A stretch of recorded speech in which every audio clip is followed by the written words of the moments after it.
Today's reading is A Dusting of Snow. While I very well knew that it was morning and time to wake up, I kept my eyes closed. I curled up with my favorite comforter. The bed just felt too darn comfortable to leave at the moment. Last night, I had heard a news report that the first snowfall may have been heading my way. I had mixed feelings about that. I wasn't quite ready for snow because I love autumn. The explosion of colors on trees is nothing short of amazing, and I'm able to wear my favorite sweaters. I also love springtime. It's lovely to see how the flowers begin to bud. I enjoy watching the trees wake up from their winter's hibernation. I like taking walks in the fresh springtime air. Just as much, I also enjoy summertime. Sunsets are simply marvelous, and what smells more invigorating than fresh cut grass? So, with a love of spring, summer, and autumn, that brings us to talk about winter. I can sum it up in one word. Eh. Why do I think that winter is eh? Well, to begin with, days are shorter, and add to that the fact that the sky is often gray. And I should mention that I'm not particularly fond of the cold. So this morning, I stayed in bed thinking about the prospect of facing the first snowfall. I did eventually rise from bed.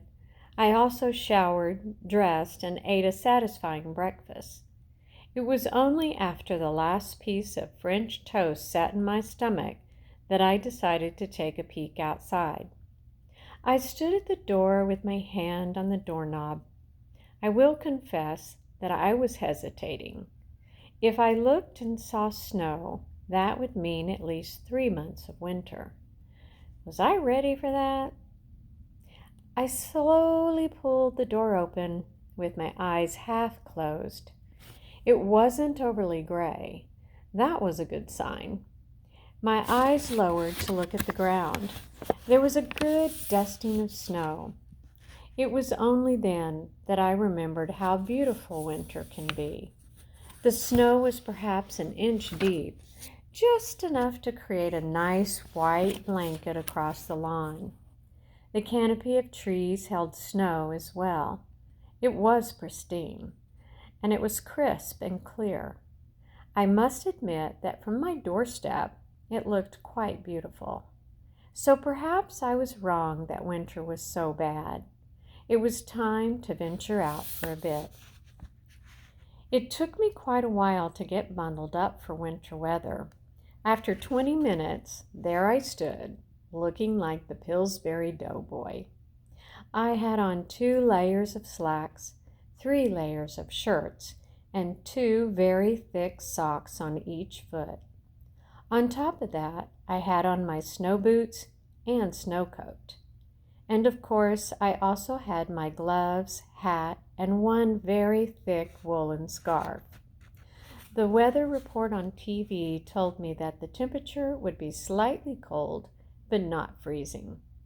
I may have been a tad overdressed. I was sure that I'd be fine if I were to be dropped off in the Arctic, so I'd be perfectly okay for a short walk into the yard. I scanned the view from the front landing. What a sight! The world looks so splendidly different when it's blanketed with white fluff. Every inch of ground that was green yesterday was now covered with crisp, clean snow. Taking in a deep breath, the air was cool and invigorating. There was a serene silence, as if the world had not quite woken up yet. Tiny flakes began to drift downward. They fell so slowly. It was as if they were lazy and not sure if they truly wanted to land on the ground. It's really quite amazing when Mother Nature powders the earth with a dusting of snow. It reminded me of a couple of things. First, I thought about how a snowfall was like smothering frosting on a plain cupcake. This snow was like the perfect amount of vanilla icing on a chocolate dessert.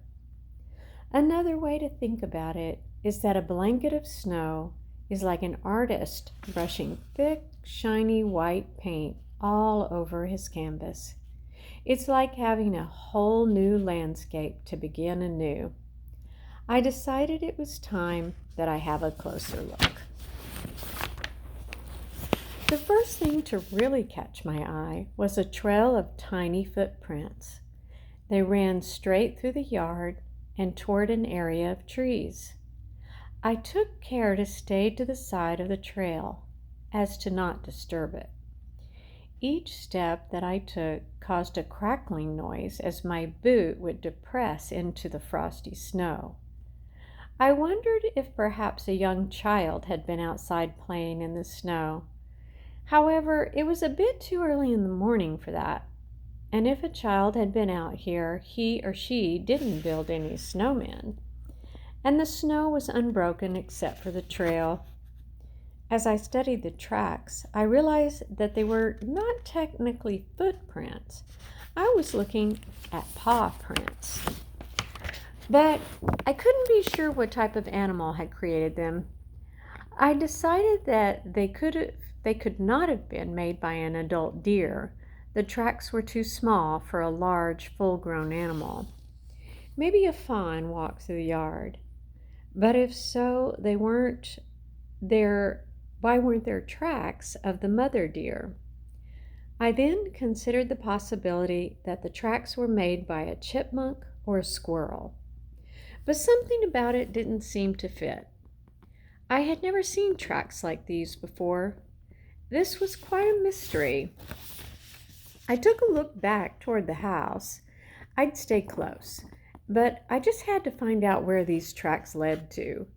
I would follow them just a bit. Maybe I would find something. With such thick winter clothes on, I felt like I was waddling more than walking. But I persisted. My boots were holding up quite nicely. The many layers of my clothing, along with my snow coat, were keeping me warm. I rewrapped my woolen scarf and adjusted my gloves. After taking a deep breath, I exhaled with a silent whistle. I was curious if I could see my breath. A puff of steam rolled out of my mouth. That caused me to crack a smile. Satisfied that I was a human fog machine, I continued to follow the trail. As I approached the tree line of a wooded area, a flash of red caught my eye. I knew what I had wished to spy, but I didn't want to get my hopes up. Very slowly, I looked up toward the trees to see if my guess was right. What do you know? Sometimes I do get it right. There before me was the most stunning cardinal bird. It sat perched on an evergreen branch, composed and unmoving. Its red was a shiny crimson. The black around its beak was deep and sharp. The crest on the top of its head stood up at attention. What a lovely sight! This was a male. Females are not so flashy. They are a pale brown with just a touch of red on the wings. Cardinals can often be seen in pairs, so I wondered where his lady friend was. Maybe she was off to collect food. I had read that cardinals love to eat birdseed from feeders. If they can't find any seed, they will feast on insects, grain, fruit, and even sap. These birds are so beautiful and exquisite that 7 states in the U.S. have named the cardinal as their official state bird. I stood in silence, waiting to see if he would sing. Researchers have identified 12 distinct cardinal songs that are repeated over and over among them. A chirpy melody rang out over the stilled air. It sounded like do, dee, dee, dee, dee. He repeated it 3 times and then soared off. Maybe his female companion had found some seeds. I stayed in place for a moment, staring at the branch where the cardinal had sat. It was bouncing a bit, as his weight had shifted off of it. Then I remembered why I was out there. Those mysterious little tracks. There they were, winding around the base of the tree and still heading off to somewhere. They were clear and easy to see in the fresh snowfall. A very soft, scattering noise got my attention. It was almost too faint to hear, but I did notice it. Whirling around, I thought that maybe I would see the critter that had made this trail. It turned out that I was wrong. Running as if his life depended on it, I saw a small brown squirrel. This little creature was running swiftly through the snow.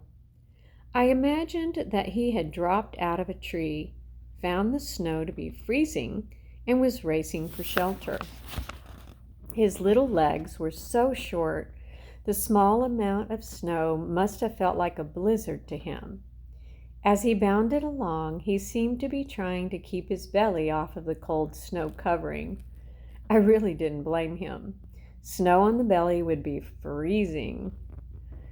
Within just a breath of time, he had scurried up a birch tree. There are over 1,650 different species of squirrels, and I couldn't possibly pretend to know them all. However, I did think that this was a tree squirrel. They are given this name because they live in trees instead of in burrows like some other types of squirrels. The tree squirrel lives on every continent of the world, except for Antarctica. He was a cute little guy, and for his sake, I hoped that he was building a safe home in the high arching branches of the birch. He would need the safety of the tree when we received the much heavier snowfalls of deep winter. I took a moment to compare the squirrel's tracks to the tracks that I was following. They looked very different. I felt confident that whichever type of small animal I was following was not a squirrel. I did realize that I couldn't follow the tracks in the snow forever. Just how far did this creature travel? Maybe food was scarce for her, and she had to run a long ways to bring breakfast back to her babies. I took a look back at the house. It was still in plain sight. That's good. The last thing that I wanted was to become lost in the snow, or have people worried about me. I inhaled a cleaning breath of fresh winter air and assessed how I was feeling. Not too bad. While I do tire out if I walk too much, I still had some energy in me, and I'd go just a tad further. A tiny pop of purple was visible in the snow ahead. Purple? In the wintertime? I squinted my eyes to try and see it more clearly. No luck. I'd have to walk just a bit more to see what it was. As I approached, a huge smile took over my face. I hadn't expected such a beautiful treat. The most gorgeous sprig of crocuses were darting out of the light snowfall. Bright as anything, they shimmered like amethyst. They stood up from the ground as if to say, I defy this snowfall. I do remember hearing that some types of crocuses bloom in the late autumn. That's what these must have been. And perhaps they were not aware that winter had come. The word crocus is Latin for saffron. While there are many types of crocus flowers, the saffron spice is derived from one of them, the saffron crocus flower. Saffron is a rare and expensive spice that is used in recipes like seafood soups and rice dishes. I took a moment to study the beauty of this amazing flower. The color contrasted so delightfully with the clean white snow. Just as I thought that maybe I would turn back and head home, I looked down at the tracks in the snow. They were saying, "You did it!" Right there, next to the crocus flowers, the tracks had stopped. I almost didn't believe that I'd come to the end of the trail. Okay, then. It was time to find out who or what I had been following. From what I could see, the small paw prints had stopped at a snow-covered stack of thick scrub. Tiny ice crystals had formed on the thin branches, creating a tiny winter wonderland for whatever woodland animal decided to call this place home. There was a gentle stirring of noise. Then, lo and behold, a tiny nose popped out from the branches. Keeping very still, I watched as a pair of eyes appeared. The body soon followed. The most charming rabbit had stepped forward. She was sturdy and a bit plump. Her ears stood at attention. I couldn't help but smile at the scattering of snow that was atop her head. She looked at me as if to say, "May I help you, my dear?" Her eyes were very friendly, and she stood patiently waiting for my answer. Not wanting to scare her off, I made sure to keep my voice low. With a whisper, I informed her, "I found you." She wiggled her nose at me and casually stayed planted in place. Her expression was one of calm, as if it were no big deal at all that I had traversed the snow-covered lawns to finally locate her. I realized, of course, that she had no idea that I enjoyed my journey so much. She didn't know about the beauty I had seen along the way. I wish that I could have told her about the red cardinal, the squirrel, and the crocuses, but instead, I softly thanked her for allowing me to enjoy the morning. It was fun to follow her little paw prints. I let her know that I appreciated the chance to notice beauty in the winter time. Her nose twitched one more time, which I am certain meant, "You're welcome." And she scurried back to her safe nesting area. With a huge smile and a stomach that was growling for a warm lunch, I headed back home. And that was a dusting of snow.